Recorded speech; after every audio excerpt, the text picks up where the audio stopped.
Hi everyone, कैसे हैं आप लोग। Welcome to my YouTube channel UGC NET public administration. तो एक्सपेक्टेड एमसीक्यूज आज करने वाले हम टीचिंग के ऊपर। तो पेपर 1 की ये सीरीज रहने वाली है एमसीक्यूज की। तो देखते हैं फिर कितने एमसीक्यूज इसमें हम कर पाते हैं और आप खुद को यहाँ पर बिल्कुल इवेलुएट कर सकते हैं कितने क्वेश्चन आप सही करते हैं। तो चलिए शुरू करते हैं। उससे पहले मैं बता दूं that I am a verified educator on Unacademy plus. तो बिल्कुल आप प्लस सब्सक्रिप्शन ले सकते हैं अगर आप पब्लिक एडमिनिस्ट्रेशन यहाँ पर पढ़ना चाहते हैं। फिलहाल कंप्लीट कोर्स और क्रैश कोर्स चल रहे हैं यहाँ पर पब्लिक एडमिनिस्ट्रेशन के 9 बजे और 4 बजे। ठीक है, क्रैश कोर्स 4 PM यहाँ पर बेसिकली चल रहे हैं आजकल। तो ये कुछ बेनिफिट्स हैं आपको अनअकैडमी प्लस में मिलने वाले हैं। Daily live classes, structured courses, live test quizzes, unlimited access paper 1 paper 2।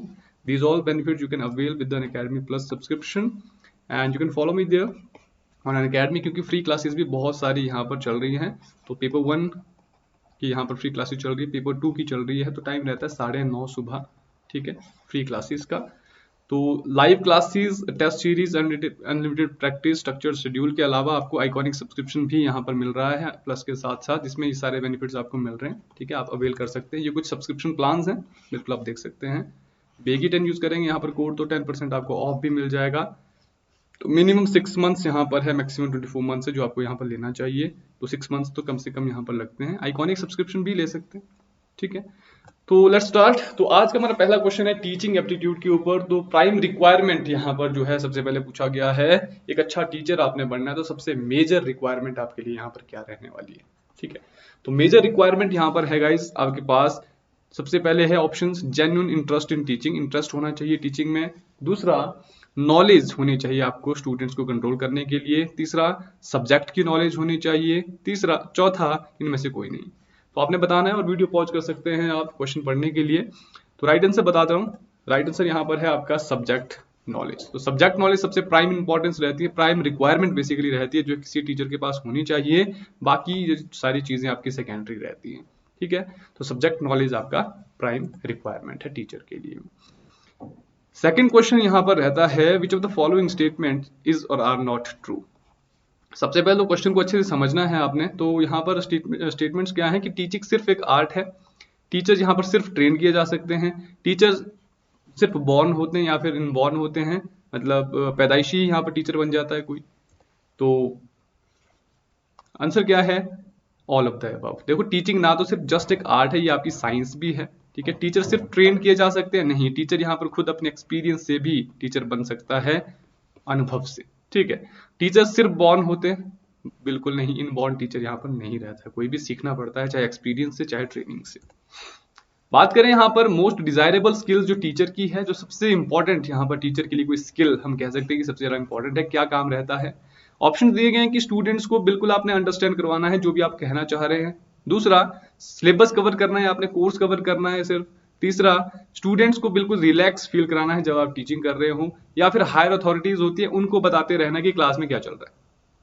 सबसे डिजायरेबल स्किल क्या है, सबसे इंपॉर्टेंट काम क्या रहता है यहाँ पर टीचर का, वो रहता है स्टूडेंट्स को जो भी आप कहना चाह रहे हैं उनको आप समझा पाएंगे या नहीं। That is the most desirable skill. तो ये चीज यहाँ पर आपने ध्यान रखनी है। Moving to the next question, which of the following is or are the basic paradigm in classroom teaching. तो क्लासरूम टीचिंग में बेसिक पैराडाइम क्या क्या एस्पेक्ट्स रहते हैं जब आप क्लासरूम टीचिंग करते हैं। लर्निंग पैराडाइम होता है, इंस्ट्रक्शनल होता है, दोनों होते हैं, या इनमें से कोई नहीं होता है। तो गाइस राइट आंसर क्या है यहाँ पर, दोनों ही यहाँ पर सही है। देखो, लर्निंग और इंस्ट्रक्शन दोनों है, ये इंटरडिपेंडेंट है। लर्निंग इंस्ट्रक्शंस की वजह से ही यहाँ पर होगी, ऐसे आप लर्निंग यहाँ पर क्लासरूम में नहीं करोगे। तो इंस्ट्रक्शनल लेक्चर्स वगैरह यहाँ पर आपके रहने वाले हैं। Moving to the next question, इनमें से कौन सा एक टीचिंग का एस्पेक्ट नहीं है। ये नॉट जो होता है ना, इसको आपने एग्जाम में पढ़ना होता है हमेशा, इसकी वजह से बहुत सारे क्वेश्चन गलत कर जाते हैं आप। सबसे पहले टीचर है, इंटरवीनिंग वेरिएबल है, लर्नर है, सिंथेसिस है। इनमें से कौन सा एक एस्पेक्ट नहीं है टीचिंग का।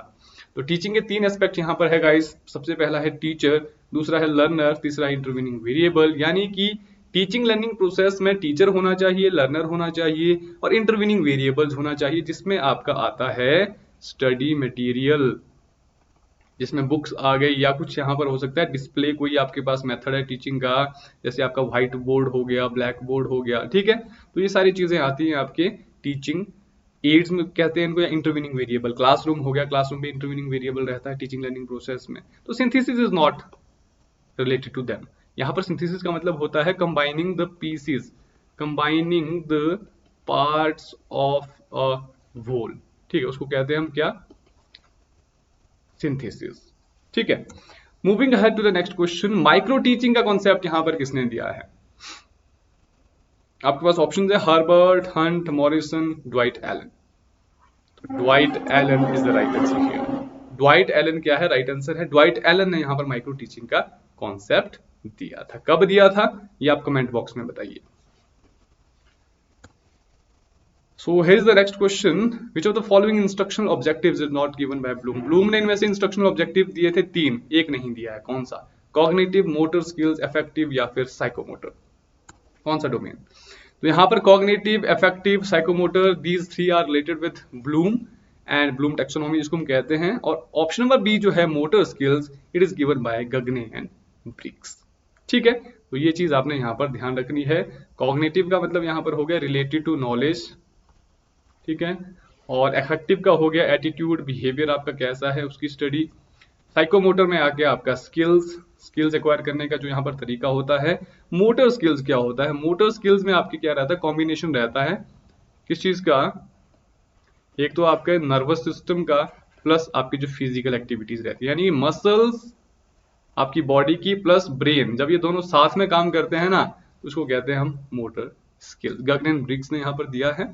ठीक है, so that was all about today's session guys. तो I hope you liked it, और बिल्कुल सब्सक्राइब करना ना भूलिएगा चैनल को अगर आपको रेगुलर यहाँ पर अपडेट्स चाहिए वीडियोस की। एज यू नो कि आपका जो एग्जाम है बिल्कुल आ रहा है क्लोज, और बिल्कुल आपको प्रिपरेशन करनी है, तो डेली आपको यहाँ पर वीडियोस मिलती रहेंगी।